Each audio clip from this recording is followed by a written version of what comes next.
አንድን ሰው ከልክ በላይ ማመን ዋጋ ሊያስከፍሉት እንደሚችል አስበውበት ያውቃሉ? አዎ፣ ሰዎችን ከልክ በላይ ማመን ዋጋ ሊያስከፍለን ይችላል።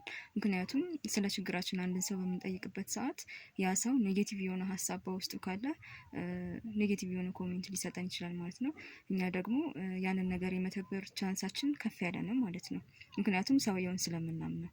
ስለዚህ ይህ እንዳይሆን ደግሞ በአካባቢያችን ያሉ የተለያዩ ሰዎችን ስለ ችግራችን ብናማራቸው ቤስት የሆነውን መፍትሄ ሊነግሩን ይችላሉ ማለት ነው።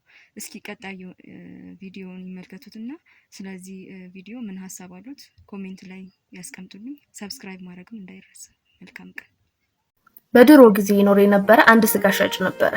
ስጋ ሲቆርጥ አይኑ ውስጥ አጥንት ተፈናጥሮ ይገባበትና በዛን ጊዜ እንደ ሐኪም ይቆጠር የነበረ አንድ ፀጉር ቆራጭ ጋር ይሄዳል። ፀጉር ቆራጩ ምን ይለዋል? አይነህ ምንም አልሆነም፣ ግን በየቀኑ እኔ ጋር እየመጣህ እያጠብኩልህ መታሸግ አለበት ይለዋል። በዚህ የሚስማሙና ስጋ ሻጩ ስጋ እየያዘ በየቀኑ ፀጉር ቆራጩ ጋር ይሄዳል። ያጥብለታል፣ ያሽግለታል፣ ስጋውን ሰጥቶት ይመለሳል። አንድ ቀን ወደ ፀጉር ቆራጩ ጋር እየሄደ ያለ የፀጉር ቆራጩ ልጅ መንገድ ላይ ያገኘዋል። እስካሁን አይንህን አልተሻለህም? እስኪ ዛሬ እኔ አይንህን ልይልህ ይለዋል። አይኑን ሲያይለት ትንሽ አጥንት ያገኝና ያንን አጥንት ያወጣለታል። ከዚህ በኋላ አባቴ ጋር መሄድ አይጠበቅብህም፣ ወደ ቤትህ ተመለስ ይለዋል።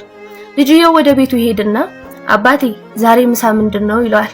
ዛሬ ያ ስጋ ሻጭ አልመጣም፣ ስለዚህ ዛሬ ምሳ ስጋ የለንም ይለዋል።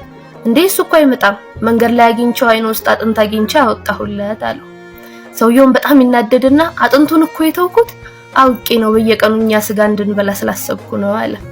አየህ፣ ለራሳቸው ምቾት ተድላ ሲሉ ያንተ መታመም ምንም የማይመስላቸው ብዙ ሰዎች አሉ።